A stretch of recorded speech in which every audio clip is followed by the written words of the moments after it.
வீட்டாருக்கு உங்களுடைய நாவினால் தொல்லை கொடுக்க கூடாது. அது ரொம்ப பேணுதலாக நீங்க இருக்கணும். அப்ப இபாதத்து எப்படி கவனிக்கப்படுதுன்னு பாருங்க. அல்லாஹ் எப்படி பாக்குறான், இவர் இபாதத்து செஞ்சிட்டாரு, ரொம்ப பெரிய வணக்கசாலி, அதுவே அவருக்கு போதுமான சொர்க்கத்துக்கு அளவுகோல் அப்படி பாக்குறானா, அதன் மூலமாக அவருடைய செயல் எப்படி இருக்குன்னு நல்லா பாக்குறானா, யோசிச்சு பார்க்கணும். அப்ப அண்டை வீட்டார் இடத்திலே நம்முடைய அந்த பழகிற விதங்கள், அதுல ஒரு மென்மை தன்மை, அதுல கடின போக்கு இல்லாமை. இப்போ அவங்க கொள்கையற்றவங்களா இருந்தாங்கன்னு வைங்க, அவங்க ஒரு தர்கா வழிபாடு, இணை வைக்கக்கூடிய காரியங்கள், அதே போல விதத்தான நிகழ்ச்சிகள், ஆடம்பர திருமணங்கள், அதே போல வரதட்சணை திருமணங்கள், இது மாதிரி இருந்துச்சுன்னா அங்க கொஞ்சி குழா வேண்டிய அவசியம் நமக்கு இல்ல. அண்டை வீட்டார் பக்கத்து வீட்டார் வரதட்சணை வாங்கக்கூடிய திருமணம் அல்லது பெரிய ஆடம்பரமா லட்சக்கணக்கத்துல கொட்டி அவர்கள் மண்டப திருமணம் செய்யறாங்க. இப்போ நான் ரொம்ப அண்டை வீட்டார ரசூல்லா ரொம்ப நெருக்கமா பார்க்க சொல்லிட்டாங்கல்ல, அதனால நான் கலந்துகிட்டேன் இப்படி சொல்லக்கூடாது. மார்க்கத்துல முரணான காரியமா இருந்தா விலகிடணும். மார்க்கத்துல முரணான காரியங்கள் அவர்கள் செய்வார்கள் என்று சொன்னால் அதிலிருந்து நம்ம விலகிடணும். பெற்ற தாயா இருந்தாலும் அப்படித்தானே. அஸ்ஸலாமு அலைக்கும் வரஹ்மத்துல்லாஹி வபரகாத்துஹு. அன்பிற்கினிய சகோதரர்களே, அண்டை வீட்டார் அவர்களுடைய விஷயத்திலே நாம் எப்படி நடந்து கொள்கிறோம் அப்படிங்கிறது ரொம்ப தெரிந்து கொள்ள வேண்டிய விஷயமாக இருக்கிறது. இஸ்லாமிய மார்க்கம் நமக்கு பல விஷயங்களை கற்றுத்தந்த ஒரு அற்புதமான மார்க்கம். அதிலே அண்டை வீட்டார் பக்கத்து வீட்டுக்காரங்க இருக்காங்கல்ல, அவங்க கிட்ட இருக்கக்கூடிய அணுகுமுறை என்பது ரொம்ப சரியாக நம்ம நடக்கணும்னு சொல்லி அல்லாஹ்வினுடைய தூதர் நமக்கு கற்றுத்தருகிறார்கள். பொதுவாக நம்முடைய இயல்பு எப்படி இருக்குன்னு கேட்டா, அருகில் இருக்கக்கூடிய நபர்கள் இவங்க கிட்ட எல்லாம் கோபமா எரிச்சலா தான் நம்ம இருப்போம். அதே நேரத்தில் நம்ம எங்கேயாவது ஒரு பயணத்துல போறோம்னு வைங்க, ஒரு ட்ரெயின்ல போறது அல்லது ஒரு பஸ்ல போறது, அதுல யாராவது ஒரு பக்கத்துல இருந்தாங்கன்னு சொன்னா அங்க ஒரு நட்பு பாராட்டுவோம். நம்முடைய வீட்டினுடைய அருகில் இருக்கக்கூடிய ஆளிடத்தில் நமக்கு ஒரு நட்பு ஒரு அன்பு என்பது வருவது ரொம்ப கஷ்டமாக இருக்கிறது. அதை செய்யறது கிடையாது. அதே நேரத்தில் ரொம்ப தூரத்தில் இருக்கக்கூடிய ஆட்கள், இன்னும் சொல்றதா இருந்தா நம்ம வாழ்ற காலத்துல பேஸ்புக் எங்க இருப்பானே தெரியாது, எந்த ஊர்ல எந்த இடத்துல யாருன்னே தெரியாது, முகமறியாத ஆட்கள். பேஸ்புக்கே இப்படி என்ன மாதிரி அதை அறிமுகப்படுத்துகிறது, உங்களுடைய நண்பராக இதை ஆட் செய்து கொள்கிறீர்களா, உடனே இவர் அதை இணைத்துக் கொள்கிறார். அப்ப யாரு என்னன்னு தெரியாத ஆட்களை எல்லாம் நேசிக்கக்கூடிய ஒரு பண்பு நம்மிடத்திலே வருகிறது.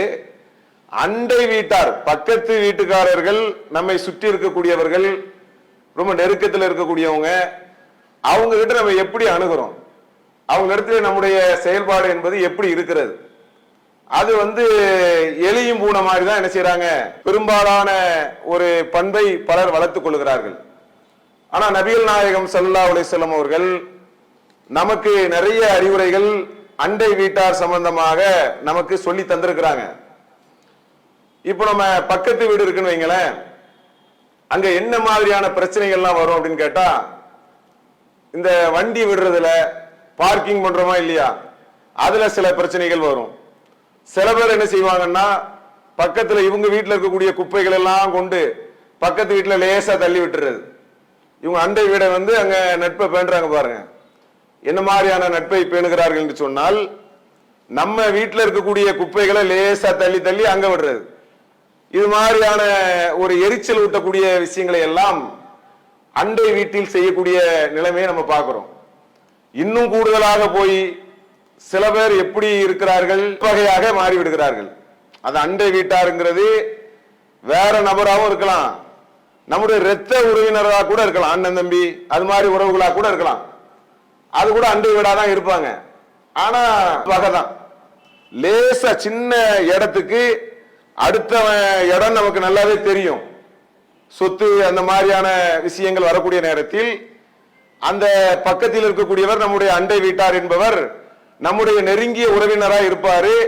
சொத்து பிரச்சனை வரும், வேணும்னு வம்படிக்கு லேசா நூலிலையில் ஒரு இடத்த பக்கத்தில் இருக்கக்கூடிய இடத்த அபகரிக்கிறது. அது என்ன ஒரு ஆசை, ஒரு கிரவுண்ட் இடம் இருக்கும், இன்னொரு பக்கத்துல இங்க இடம் இருக்கிறது, அது அண்டை வீடு. அதுல லேசா போய் ஒரு நூலிலை தான், எவ்வளவு அற்பமான ஒரு எண்ணம் பாருங்க. ஒரு நூலிலை இடத்துக்காக சண்டை போட்டு வேண்டுமென்றே அதை பிடித்து வைத்துக் கொள்வது. அப்ப அதை பிடிக்க அதை இழக்கிறாரா இல்லையா, அவர் என்ன செய்வாரு, ஜென்மத்துக்கும் பேச மாட்டார். இவன் அண்டை வீடாது பக்கத்து வீடா, என் சொத்தை அபகரித்தவர் அப்படின்னு சொல்லி அவர் அப்படி விலகி போகக்கூடிய ஒரு நிலைமை வரும். அப்ப அண்டை வீடு என்பது ரொம்ப சண்டையாகவும் சச்சராகவும் எரிச்சல் ஊட்டக்கூடிய அளவுக்கும் இன்னைக்கு பலருடைய நிலைமை என்பது இருந்து கொண்டிருக்கிறது. அப்படி இருக்கவே கூடாது. நபிகள் நாயகம் ஸல்லல்லாஹு அலைஹி வஸல்லம் அவர்கள், அல்லாஹ்வுடைய தூதர் நமக்கு சொல்றாங்க பாருங்க, மன் கான யூமினு பில்லாஹி வல் யௌமில் ஆகிரி, யாரு மறுமையை நம்புகிறார்களோ, அல்லாஹ்வையும் இறுதி நாளையும் நம்பக்கூடியவர்கள், ஃபலா யூதி ஜார, அவர்கள் பக்கத்து வீட்டு அண்டை வீட்டுக்கு தொல்லை கொடுக்க கூடாது, நோயினை செய்யக்கூடாது அப்படின்னு சொல்லி அல்லாஹ்வுடைய தூதர் நமக்கு சொல்லி தந்திருக்கிறாங்க. அப்ப இதுல அல்லாஹ்வுடைய தூதர் நமக்கு ஒரு சின்ன ஒரு லாஜிக்கை கத்து தர்றாங்க. என்ன சொல்லி தர்றாங்கன்னா, அல்லாஹ்வையும் இறுதி நாளையும் நம்பக்கூடியவர்கள், இந்த வாசகத்தை நீங்க நல்லா கவனிக்கணும். அல்லாஹ்வுடைய தூதர் என்ன சொல்றாங்க, மறுமையை நம்பாதவர்கள் அடிச்சுக்கிடலாம், புடிச்சுக்கிடலாம், என்ன வேணாலும் செய்யலாம். நீங்கள் அப்படி நடந்து கொள்ளலாமா? நீங்கள் யாரை நம்புகிறீர்கள்? அல்லாஹ்வை நம்புகிறீர்கள், மறுமையை நம்புறீங்க, விசாரணையினால நம்புறீங்க, அல்லாஹ்வுடைய தூதரை நம்புறீங்க. அப்ப உங்ககிட்ட ஈமான் இருக்கிறதா இல்லையா? ஈமானுடைய அடையாளம் என்ன? அப்ப எப்படி கோடிட்டு காட்டி அல்லாஹ்வுடைய தூதர் ஒரு கட்டளை இடுகிறார்கள் என்று சொன்னால், நீங்கள் அல்லாஹ்வையும் அல்லாஹ்வுடைய தூதரையும் நம்பக்கூடிய ஒருவராக இருக்கக்கூடிய நேரத்தில் நீங்க இப்படி இருக்கலாமா? இருக்கக்கூடாது. அண்டை வீட்டாருக்கு நீங்க என்ன செய்யக்கூடாது? தீங்கு விளைவிக்க கூடாது என்று சொல்லி நபிகள் நாயகம் ஸல்லல்லாஹு அலைஹி வஸல்லம் அவர்கள் சொல்லி காட்டுறாங்க. இப்ப சமீபத்தில் கூட பெங்களூர்ல ஒரு நிகழ்வு என்னன்னு கேட்டீங்கன்னா, ஒருத்தர் ஒரு வீட்டுக்கு போறாரு. ஒரு அங்க அவருக்கு ஒரு அபார்ட்மெண்ட் இருக்கிறது. அதுல 2 கார் நிப்பாட்டுற அளவுக்கு அவருக்கு என்ன இருக்கிறது? அவர் 2 காரை நிப்பாட்டி கொண்டு அவர் இருந்து கொண்டு இருக்கிறார். அப்ப இன்னொருத்தர் புதுசா வர்றாரு. அவர் என்ன செய்யறாருன்னா, இவருக்கு ஒதுக்கப்பட்ட இடத்துல கொண்டு காரை விட்டுறாரு. இவரே 20-10 வருஷமா அந்த இடத்துலயே காரை விட்டுட்டு இருக்கிறாரு. புதுசா வந்தவர் என்ன செய்யறாரு, இவருடைய இடத்துல, இவருக்கு ஒதுக்கப்பட்ட இடத்துல காரை கொண்டு விடுறாரு. அப்போ அவருக்கு ஒரு யோசனை வருது. என்னன்னு கேட்டா, இவர் பக்கத்து வீடா இருக்கிறாரு, நம்ம எதையாவது ஒண்ணு சொன்னோம்னா ஏட உடமா புரிஞ்சிடக்கூடாது, கோபப்படக்கூடாது. அப்ப என்ன செய்யறது? அவருக்கு ஒரு கடிதம் எழுதி கரெக்டா அந்த இடத்துல, வண்டி விடுற இடத்துல, அந்த பார்க்கிங் இடத்துல வந்து ஒரு சின்ன கடிதத்தை அவர் கண்படுற மாதிரி எழுதி அதுல ஒரு வாசகத்தை போடுறாரு. நான் ஒரு 10 வருஷமா அங்க இருக்கிறேன், நீங்க இன்னைக்கு தான் வந்திருக்கிறீங்க, இது எனக்கு ஒதுக்கப்பட்ட இடம், தயவு செய்து நீங்க புரிஞ்சுக்காங்க, என் இடத்தை விட்டுக்கிட்டு உங்களுக்கு ஒதுக்கப்பட்ட இடத்துல நீங்க விடுங்க, நாம ஒருவருக்கு ஒருவரா நண்பர்களாக இருப்போம். ஏன்னா இது ஒரு வீடு, ஒரு அமைதி பெறுகிறது. ஒரு மனுஷன் வீட்டுல இருக்கிறான், ஒரு மனுஷன் வியாபார தலம், வியாபார மற்ற இடங்கள், நண்பர்கள், பல இடங்கள்ல ஓடக்கூடிய ஒரு மனுஷன் வீட்டுல போனா எப்படி இருப்பான்? அங்க போய் எந்த அதாபம் இருக்கக்கூடாது, எந்த வேலையும் இருக்கக்கூடாது, அப்படிதான் மனுஷன் நினைப்பான். அப்ப அந்த மாதிரி ஒரு கடிதத்தை எழுதி அப்படி வச்ச பிறகு அவர் மாறிட்டாரு. இது இப்ப பெங்களூர்ல நடந்த ஒரு சம்பவம். இது எதுக்கு சொல்ல வர்றேன்னா, மனுஷன் வந்து பயப்படுறான், பக்கத்து வீட்டுக்காரன் சொன்னா தப்பாயிரும், இது எப்படி சொல்றதுன்னு தெரியலையே, சொல்லவும் செய்யணும், அதை பக்குவமாகவும் சொல்லணும், சொல்ற விதம்னு ஒண்ணு இருக்கிறது, இதை எப்படி சொல்லணும் எனக்கு தெரியலையேன்னு சொல்லி மனிதன் யோசிக்கக்கூடிய ஒரு நிலைமையை நான் பார்க்கிறோம். ஆனால் இஸ்லாம் நமக்கு என்ன சொல்றது பாருங்க, அத அல்லாஹ்வுடைய தூதரே நம்ம சார்பா சொல்றாங்க. அண்டை வீட்டார் அருகில் இருக்கக்கூடிய ஒரு நபர் விஷயத்தில் நீங்கள் எப்படி நடந்து கொள்ள வேண்டும் அல்லாஹ்வுடைய தூதர் சொல்றாங்க பாருங்க.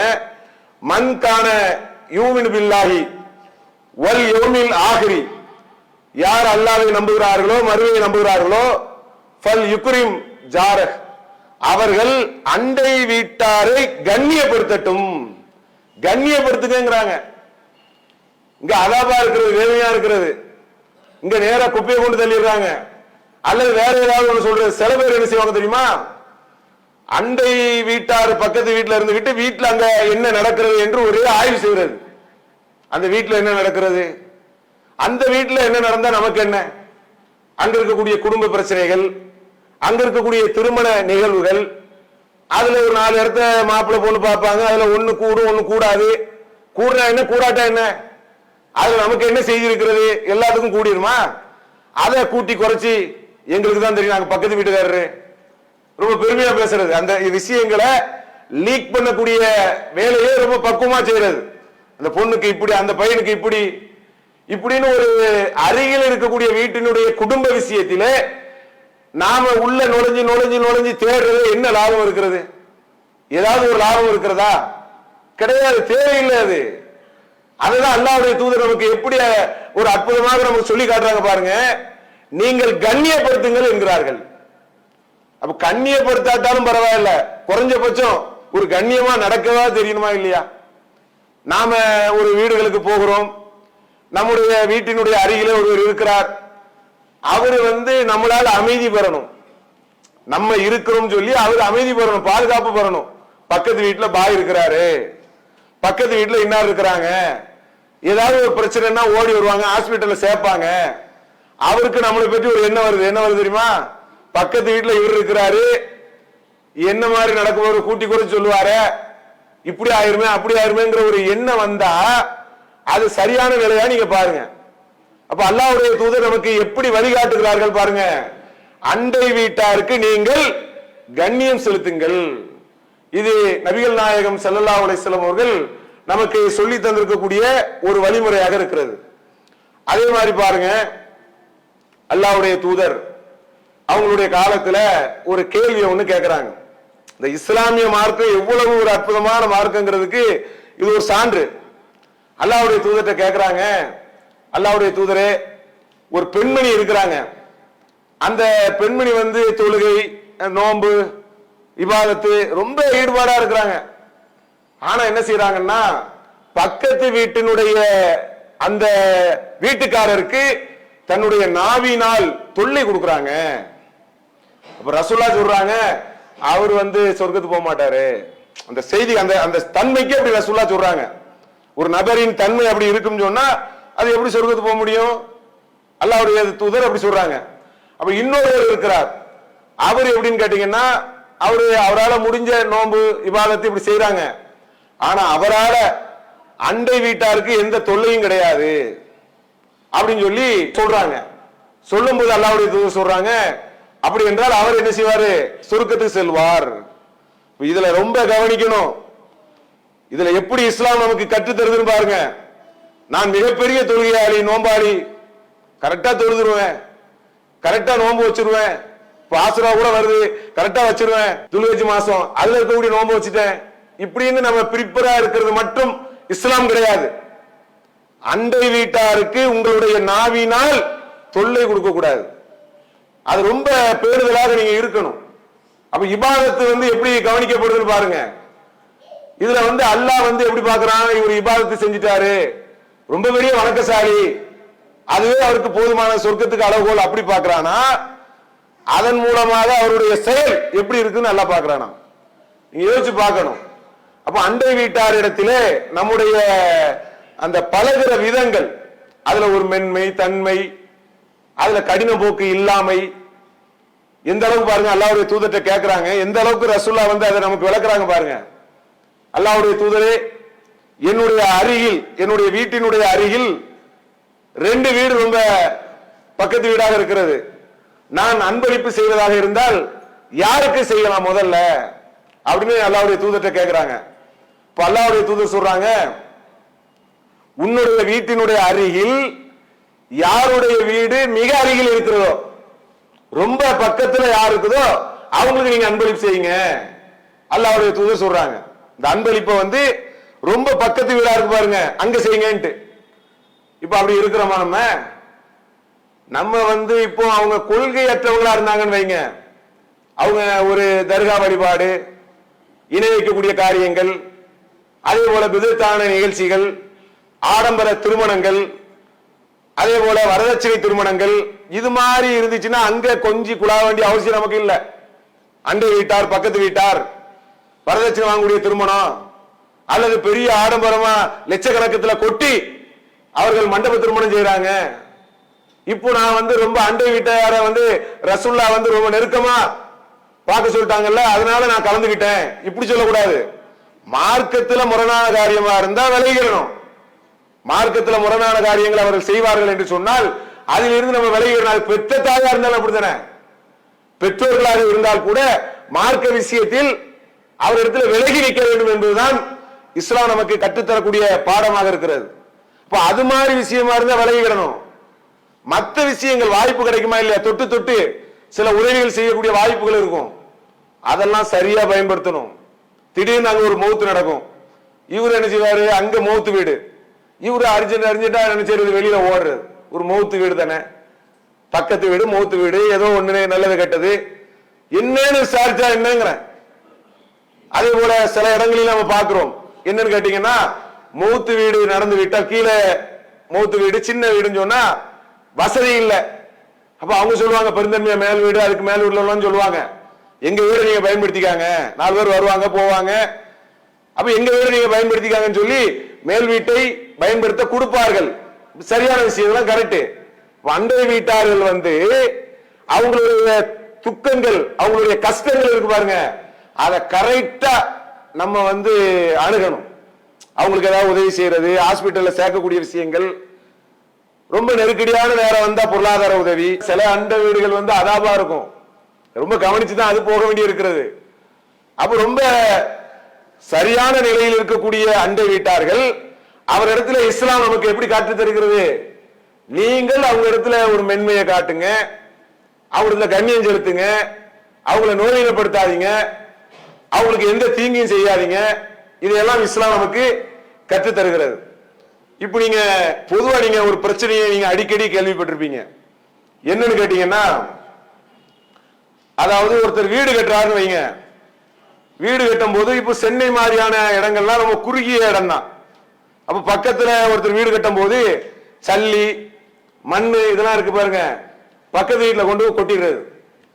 கொட்டலாம், தப்பு கிடையாது, ஒரு வார்த்தை கேட்கலாம்ல, அங்க போய் ஒரு வார்த்தை என்ன செய்யலாம், கேட்கலாம், உங்க வீட்டு பக்கத்துல நாங்க சல்லியை கொட்ட போறோம், மண்ணை கொட்ட போறோம் அப்படின்னு ஒரு வார்த்தை கேட்கலாம். கேட்க மாட்டோம். நம்ம என்ன சொல்லுவோம் தெரியுமா, இது ரோடுங்க, நீங்க யாரு, அது இன்னொரு ஆளுடைய வீட்டினுடைய முத்தத்திலே கொட்டுகிறோம். அப்ப அவங்க கிட்ட கேட்டால் முறையா கேட்டா அனுமதி கொடுத்துருவாங்க. கேட்கவே மாட்டாங்க பாருங்க, லாஜிக் பேசுவாங்க பாருங்க, எனக்கு அவரை தெரியும் இவரை தெரியும் பாருங்க. அதுல ஏற்படுற சண்டை கடைசியில எப்ப இந்த வீட்டு பக்கத்துல இருக்கிறத விட நான் வீடை வித்துட்டு வேற எங்கேயாவது போயிடுறேன்ப்பா அப்படின்னு நினைக்கிற அளவுக்கு பிரச்சனைகள் அந்த வீடு கட்டினதுல இருந்து கடைசி வரைக்கும் ஓடிக்கிட்டே இருக்கும். இப்படியா நம்முடைய அணுகுமுறைகளை வைத்துக் கொள்வது. அப்ப அண்டை வீட்டாரிடத்திலே அழகிய ஒரு அணுகுமுறையை வைக்க வேண்டும் என்று சொல்லி இஸ்லாம் நமக்கு கற்றுத் தருகிறது. அதே போல இன்னும் சில இடங்களிலே பல பிரச்சனைகளை நம்ம பார்க்கிறோம்.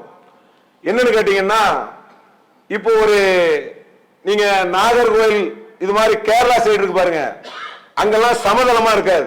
இப்ப நம்ம சென்னை எடுத்துக்கிட்டீங்கன்னா, தமிழ்நாடு எடுத்துக்கிட்டீங்கன்னா அந்த நிலப்பரப்புகள் சமமாக இருக்கும். அதே நீங்க கொஞ்சம் கேரளா சைடு போனீங்கன்னா மேடு பள்ளமா இருக்கும்.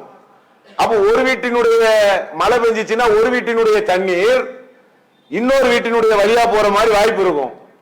அப்போ இன்னொரு வீட்டு வழியா போய் பாருங்க, அவர் அடைச்சு வச்சிருவாரு, மேல இருந்து தண்ணி வரக்கூடாது, அப்ப நீ அடைச்சுக்கிட்டு கஷ்டப்படு. எப்படி இருக்காங்க பாருங்க. அல்லாஹ்வுடைய தூதர் எவ்வளவு அற்புதமாக சொல்லி காட்டுறாங்க தெரியுமா.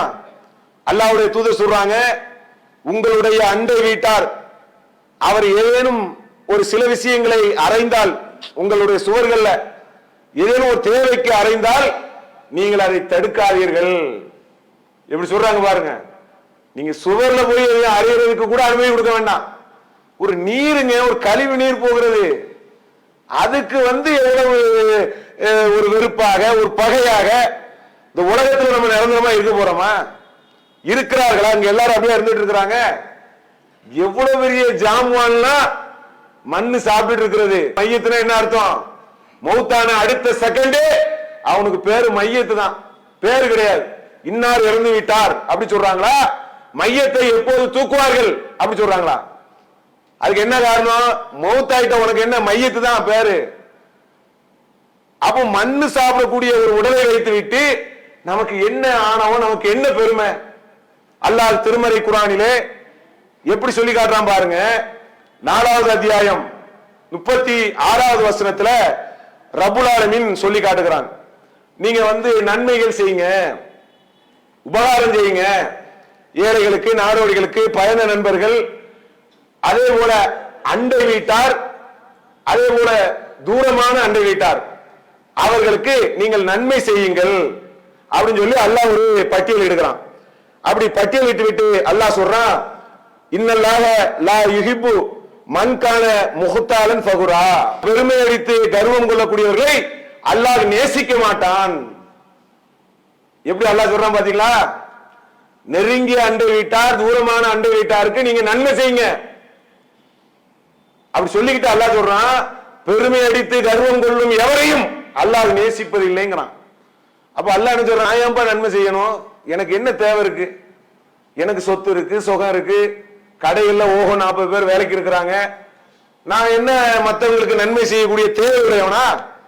அகங்காரம், அது ஆணவம், அதனுடைய வெளிப்பாடத்தான் இறைவன் சொல்லி காட்டுகிறான். பெருமை அடித்து கர்வம் கொள்ளும் எவரையும் இறைவன் நேசிப்பதில்லைங்கிறான். அப்ப அண்டை வீட்டாரிடத்தில் நம்முடைய அணுகுமுறைகளை இஸ்லாம் மிக அற்புதமாக நமக்கு கற்றுத்தருகிறது. எந்த அளவுக்கு பாருங்க, அதாவது உமர் ரலியல்லாஹு அன்ஹு அவர்கள் அவங்க ஒரு செய்தியை சொல்றாங்க. அவங்களுடைய வீட்டினுடைய அருகில் இன்னொரு நபர் இருக்கிறாங்க. அவங்க 2 பேரும் என்ன செய்யறாங்கன்னு கேட்டா, நபிகள் நாயகம் ஸல்லல்லாஹு அலைஹி வஸல்லம் இடத்திலே மார்க்கத்தை கற்றுக்கொள்ளணும் அப்படிங்கிறதுக்காக ஒரு நாள் ஒதுக்குறாங்க. உமர் அவங்களும் அதே போல இன்னொரு நபி தோழரும் 2 பேரும் பக்கத்து வீடு. அப்ப அவங்க என்ன செய்யறாங்கன்னா, அல்லாஹ்வுடைய தூதர்ட்ட மார்க்கத்தை கத்துக்கிடணும். அப்ப உமர் ரலியல்லாஹு அன்ஹு அவர்கள் அவங்க ஒரு நாள் போவாங்க, ரசூலுல்லாஹ்ட்ட மார்க்கத்தை கத்துக்கிடுவாங்க, வகியை கத்துக்கிடுவாங்க, வேற செய்திகள் மார்க்கம் சம்பந்தமான தொடர்புகள் இருந்தா கத்துக்கிடுவாங்க. கத்துக்கிட்டு அண்டை வீட்டார் பக்கத்து வீட்டார் இருக்காரு பாருங்க, அவர்கிட்ட சொல்லுவாங்க. அவங்க என்ன செய்வாங்கன்னா, ஒரு நாள் இவங்க போவாங்க, மாறி மாறி. இவங்க வேலைக்கு போறது, தன்னுடைய தேவைகளை இவங்க பார்த்துக்கூடிய நேரத்தில் அவங்க போய் கத்துட்டு வருவாங்க. எப்படி மார்க்கத்தில் அண்டை வீட்டார் இருந்தாங்க பாருங்க, எவ்வளவு ஒரு மார்க்கத்தை நேசித்து மார்க்கத்தை கத்துக்கிட்டாங்கன்னு பாருங்க. நமக்கு ஒரே ஒரு நட்பு தாங்க. என்ன நட்புனா, பிசினஸ்ல பார்ட்னரா இருக்காங்க பாருங்க, அவங்க தான் ரொம்ப ஆரம்ப கால வளர்ச்சியில 2 பேரும் பார்ட்னர் ஆகிட்டாங்க. 2 பேரும் சேர்ந்து ஒரு கடை ஆரம்பிக்காங்கன்னு வைங்களேன். 2 பேரும் பைக்ல போறது என்ன, 2 பேரும் பாசமா கலந்துக்கிறது என்ன, 2 பேரும் விருந்துல கலந்துக்கிறது என்ன, இந்த ஒரு நட்பு தான் கொஞ்சம் காலம் ஓடும். வேற நட்பே நமக்கு தெரியறது இல்லை. அது கூட ஏதாவது பிரச்சனைனா நீ ஒரு பக்கம் நான் ஒரு பக்கம் ஓடிடுவாங்க. ஆனால் இஸ்லாம் என்பது நம்மை சுற்றி இருக்கக்கூடிய அனைத்து விஷயங்களையும் நம்ம எப்படி கவனிக்கணும்னு சொல்லி நமக்கு கற்றுத் தருகிறது. அதே மாதிரி அல்லாஹ்வுடைய தூதர் சொல்றாங்க, யார் தன்னுடைய அண்டை வீட்டாரினுடைய தீங்கிலிருந்து பாதுகாப்பு பெறவில்லையோ அவர் சொர்க்கம் செல்ல மாட்டார். லா யதுகுல் ஜன்னத் மன் லா யமனு ஜாரஹ் பவாரிகஹ், யார் அவர் ஜன்னத்தே போக மாட்டார். யாரு கேட்டா, அண்டை வீட்டாரினுடைய தீங்கிலிருந்து நோயிலிருந்து யார் பாதுகாப்பு பெறவில்லையோ, அப்ப தொல்லை கொடுக்கக்கூடியவர் ஜன்னத்துக்கு போக மாட்டார். இஸ்லாம் நமக்கு மிக அற்புதமாக அண்டை வீட்டாரினுடைய விஷயத்தில் கவனமாக நடந்து கொள்ள வேண்டும் என்று நமக்கு கற்று தந்திருக்கிறது. எனவே அவர்களுடைய உரிமைகள், அவர்களுடைய அணுகுமுறைகள் இதையெல்லாம் மிக பக்குவமாக சரியான முறையில் அமைக்கக்கூடிய நன்மக்களாக இருக்க வேண்டும் என கூறி என்னுடைய இந்த உரையை நிறைவு செய்கிறேன். இஸ்லாம் மற்றும் சமுதாய செய்திகளை அறிந்து கொள்ள தமிழ்நாடு தௌஹீத் ஜமாஅத் யூடியூப் பக்கத்தை உடனடியாக சப்ஸ்கிரைப் செய்து கொள்ளுங்கள். மேலும் பெல் பட்டனையும் கிளிக் செய்து கொள்ளுங்கள்.